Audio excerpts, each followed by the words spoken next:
ሰላም እንዴት ናችሁ? ዛሬ ባርኮት ከሚባል ልጅ ጋር ነው የመጣሁት እና ቻሌንጅ ተሰጥቶታል። አሁን ካለበት ፎሎወር 40,000 ፎሎወር የሚገባ ከሆነ 13 ፕሮ ማክስ እንደሚገዛለት ነግሮኝ ነበር እና ከስር ማስቀምጥላችሁን አካውንት ፎሎ እያላችሁት ይልኝ ስልኩን አስቀይሩ። ስልኩን ምን ነው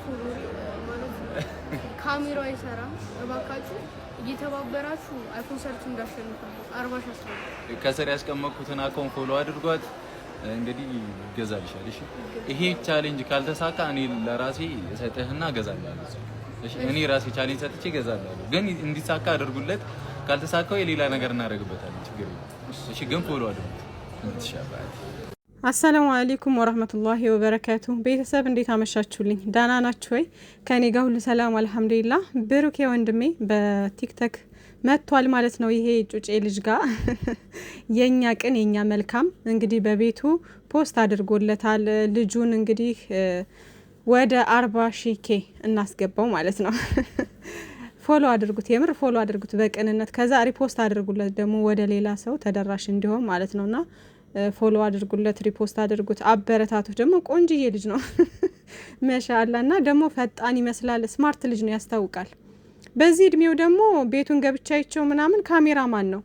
የምር ፈጣን ልጅ ነው ምናምን ጎበዝ ነው። እና አበረታቱት፣ ፎሎ አድርጉት ምናምን። እና ብሩኬ እንግዲህ በቤቱ ከች ብሏል ማለት ነው። ይሄ ልጅ ለማበረታታት በቤቱ ይዞት መጥቷል። እንግዲህ ፎሎ እያደረጋችሁት ሪፖስትም እያደረጋችሁለት በቅንነት እና አበረታታው ማለት ነው ውዶችዬ። ሲቀጥል ደግሞ ማለት ነው አንዳንዶቻችሁ እንደዚህ አቅፎት ምናምን እዚህ ጋር ፎቶ ምናምን ሹት አድርጋችሁ ዩቲዩብ ላይ ተለጥፉና ምንድነው ደግሞ ይሄ ልጅ ምናምን ነገር ተላል። እኔ እኮ ግርም ትሉኛላችሁ። ግርም ማለት ነው በጣም የሆነ የዘቀጠ አእምሮ ነው ያላችሁ። በቃ ከልጅ ጋር መጣና የብሩኬ ኧረ በፈጣሪ የምትሉት ነገር ምናምን የላችሁ። መጀመሪያ ቲክቶክ ሄዳችሁ እዩ፣ ስለምን እንደመጣ ምናምን ለምን ምክንያት እንደሆነ ሄዳችሁ እዩ። በጣም ነው እንዴ ስሙን ለማጥፋት የፈለጋችሁት? ሆ ኧረ በፈጣሪ። አንዳንድ ሰውማ በቃ እኔ የሆነ ቦታ ስላየው ነው 2-3 ቦታ ላይ ስላየው ነው። እና ምንም ማውራት አልፈልግም። ብቻ ግን ልቦና ይስጣችሁ እንደዚህ አይነት ሰዎች። ይሄ የሰው ቅንነትና መልካምነት የማይገባችሁ ማለት ነው። ሁሉን ነገር በራሳችሁ እንትን የምታስቡ በራሳችሁ አእምሮ እና ለማንኛውም እንግዲህ ዛሬ ጨረቃዎቻችን አልመጡም። እንደምታውቁት እንግዲህ ብሩኬም ላይቭ ላይ ይመጣል ምናምን። ሁላችሁም ቻሌንጁን እንዳትረሱ ኤችቢ እያላችሁ ማለት ነው። ሲቀጥል እኝኝ እንዳትሉ፣ እንደው እኝኝ ካላችሁ ማለት ነው እኔ ዛሬ እታዘባለሁ። ዛሬ ማለት ነው ጉዳችሁ ነው ያለው እኛ ጨረቃ ፋሚሊ። ስለዚህ አንድ ስንሆን ነው የሚያምርብን፣ በአንድነት ወደፊት። ሲቀጥል ደግሞ ቅመምዬም አልመጣችም የኔ ቆንጆ። ዛሬ በዩቲዩብም እረፍት ታድርግ። አንዳንድ ቀን ግድ ነው እረፍት ያስፈልጋል። እና ሀይሚዬ የኔ ቆንጆ ባለሽበት ሰላምሽ ብዝዝዝት ይበልልን። ሲቀጥል ሀሰን ቀጭኑዬ ተረጋጋ። ኧረ ተው ተረጋጋ አንተ ልጅ። እኔ የሸንብቆ የሆነ ልጅ እንደው ምን ቢያረጉት ነው የሚሻለው? ቆይ እንዴ!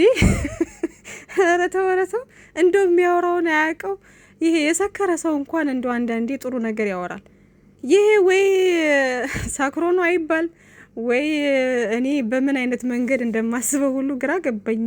አቶ ሀሰን ማለት ነው የሚያወራውን እንኳን አያውቅም እኮ ጭራሽ እኮ ብልህ አያገባም አለው ሁላ እንትናን ማን ነው ናቲም ማለት ነው። እሺ እባክህ አንተስ ምን ቤት ነሽ? አንተም እኮ አያገባህም እንዴ ሲጀመር ፍጼም ሁላችሁም አሁን ናቲ እንዳለው በቃ ዘወር ብትሉ አሪፍ ነው። የጥሞና ጊዜ ያስፈልጋቸዋል ጨረቃዎቻችን ማለት ነው። እና ወደ ራሳቸው በቃ እስኪ እረፍት ያድርጉና ያስቡ ምናምን። በቃ ይሄ ወከባ ሲበዛ እኮ ጥሩ አይደለም አንዳንዴ። እና ጊዜ ስጧቸው። ያው እንግዲህ ይሄ ስራ ነው ውዶቼ። ዛሬ አሁን በቤታቸው አልመጡም ሀይሚዬና ብሩኬ። እነሱ ደግሞ በዚህ መጡ ማለት ነው። ያው ብሩክ የሚመጣው በፍጼ ቤት ነው ምናምን። በፍጼ ቤት መጥቷል አይታችኋል ምናምን። ፍጼ ደግሞ ፎቶውን ምናምን እወስዳለሁ ከዛ እኔም ላግዛት ምናምን። በጣም ነው እንዴ ማገዝ የፈለከው ፍጼ? አረ ወይኔ ጉድ! እናንተ ሰዎች እንደምን ይሻላችኋል? አሁን ዛሬም ብሩክ የተናገረው ነገር ልክ ነው። ፍጼም እንደዛ ማድረግ የለበትም። የምሬን ነው፣ እንደዛ ማድረግ የለበትም። ይሄ ድንበር ነው። ይሄ የነሱ ህይወት ነው። ፎቶውን መውሰድም ከፈለገችም አለመውሰድም ከፈለገች ብሩኬም ከፈለገ ካልፈለገም እነሱ ሁለታቸው ብቻ ነው በዚህ ጉዳይ የሚያገባቸው። ማንም መውሰድ እንደፈለጉ ቤት ገብተው ምናምን እንዴ ይሄኛው አንደኛው ሻንጣ ያወርዳል አንደኛው ደግሞ ፎቶ ያወርዳል እንዴ ልጆቹን በቃ ከቤት ውጡ ነው እንዴ ሀሳባችሁ? ምንድነው? ልታስታርቁ ነው? ምንድነው? ምንም ሀሳባችሁ እኮ አይገባም። አሁን ፍፄ ደህና ነበር፣ ደህና እየመጣ ነበር። ደግሞ ዛሬ አሁን የሰራው ነገር ልክ አይደለም። ፎቶ ልውሰድላት ምናምን ያስፈልጋታል ምናምን እንዴ እንዴ ምንድነው ሀሳባችሁ እናንተ? በዚህ ነገር እኔ አሁን እንትን ያልኩት የምማረው ነገር ምንድነው ማለት እንደው ምንድነው ትምህርቱ ብላችሁ ትምህርት አብዛኛውን የሌለ ነገር ነው። ግን ደግሞ በተወሰነ ደረጃ ምንድነው እየታዘብኩ ያለሁት በቃ በባልና ሚስት ወይም በፍቅረኛሞች መሀል ማንም ሰው ጣልቃ መግባት እንደሌለበት ነው። በቃ ማንም ጣልቃ መግባት የለበትም። መጀመሪያ ፍቅረኛሞቹ ተነጋግረው ቁጭ ብለው አውርተውበት ምናምን ካልተግባቡ ከአቅማቸው በላይ የሆነ ነገር ካለ ወደ ሶስተኛ ወገን ይሄድና ቤተሰብ ይገባል። ቤተሰብ ለማስማማት ይሞክራል። ከቤተሰብ ካለፈ ደግሞ ህግ ምናምን ይባል ነገር አለ። በቃ ወደዛ ነገር ወደ ትልልቅ ነገር እንትን የምትሉት ከናንተ አቅም በላይ ሲሆን ብቻና ብቻ ነው። ግን ይሄ በተልካሻ በትንሽ በትልቁ ምናምን እንዲህ ብጥብጥ ከዛ እንደፈለገ ቤት ማንም እየገባ ሻንጣ እንትን ማለት ሰብስቦ ውጣ ማለት በገዛ ቤቱ ማለት ነው።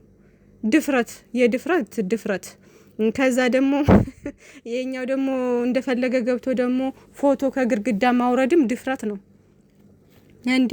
ምንድነው ሀሳባችሁ እናንተ?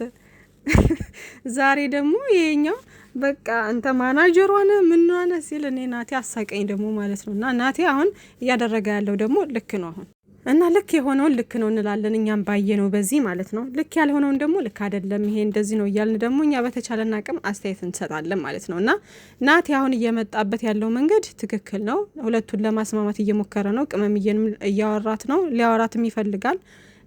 ብሩኬንም እንደዚሁ ያወራዋል። ስልክ አታነሳ ምናምን የሚለው ነገር የሚሉት ነገር ደግሞ ያስቁኛል። አሁን ሀይሚዬና ብሩኬ አዲስ አበባ ናቸው አሁን ያሉት አይደለ? ሀብም ሆነ ወይ መለኛ ወይ የሆነ በቃ ቡታጅራ ያለ ሰው ምናምን ከመጣ ስልክማ ያነሱ ምናምን ይላሉ እና በጣም ነው የሚያስቁኝ እንደዚህ ሲሉ ማለት ነው። በእርግጥ ስራ ሲጀምሩ ስልካቸውን እንትን ይላሉ። ያው እነሱ ቤተሰብ ብቻ ሳይሆን የውጭ እንትኖችም ያው ኦዲየንስ ምናምን ነገር የሚደውልም ስለሚኖር ማለት ነው በጣም ቢዚ ይሆናሉ። ስልካቸው በሜንሽን ይሆናሉ። ስልካቸውን የሚያውቁት ይደውላሉ ከተለያየ ሀገር ማለት ነው። እንደምታስቡት አይደለም። ታዋቂ ሰው ስትሆኑ ከባድ ነው። ግን ደግሞ ለቤተሰቦቻቸው ስልክ ሊዘጉ አይችሉም። ቤተሰቦቻቸውን በምንም አይነት ሁኔታ ውስጥ ቢሆን ያገኟቸዋል። ገባችሁ? ምክንያቱም እነሱ እየሰሩ ያሉት ስራ ስለሆነ እና ማለት ነው። ያው እንግዲህ በራሴ አስተሳሰብ ማለት ነው ቤተሰባቸው ላይ ስልክ ሊዘጉ ይችላሉ ብዬ አላስብም ማለት ነው። ጓደኞቻቸውም ጋር ቢሆን እናማ ማለት ነው ውዶቼ። ዛሬ ምንድነው ደግሞ ሌላ ያለው ሀሰን እኔ ታዲያ ምን አገባኝ እኔ ምናምን ይላል ደግሞ እኮ በመሀል ማለት ነው። በቃ አታገኛት ካልከኝ አላገኛትም በቃ ሲፈልግ ደግሞ አይ እኔ አዛዥ ነኝ ይላል። አሁን ደግሞ በቃ ቃል ገብቻለሁ ምናምን አላሳይም እንዴ! እና እኔ እኮ አለ በቃ ከመሀላቸው ገብቼ እኮ እያጣለኋቸው አይ እንትን እያልካቸው ነው፣ በጣም እያቀራረብካቸው ነው ምናምን እንዴ! ሰው ከገዛ ቤቱ ሂዶ ሻንጣውን አውርዶ ምናምን ሂድልኝ ውጣልኝ እያለ ከገዛ ፍቅረኛው ጋር ያውም ከዛ በኔ ይቀናል ወይ? ጭራሽ የማይገናኝ ነገር እኮ ነው የሚያወራው እንዴ! እና ለማንኛውም የተሰጠው ካራክተር በጣም የሚያስቅ ልቡልቅ የሚያደርግ ለማለያየት የሚፈልግ አይነት ሰው ሆኖ ነው እየሰራ ያለው። ጭራሽ ለማለያየት የሚፈልግ አይነት ሰው ግን በቃ ሰበብ እየፈለገ ለነሱም ያሰበ መስሎ ግን ደግሞ የሁለቱም መለያየት የሚፈልግ ሰው የለም። እንደዛ ሆኖ ነው የሚሰራው እንትና ሀሰን ማለት ነው። እና ፍፄ ደግሞ እስከ ዛሬ ድረስ የመጣበት ጥሩ ነበር። ዛሬ ግን አጥፍቷል። ልክ አይደለም። ፎቶ ማውረድ ምናምን የለበትም።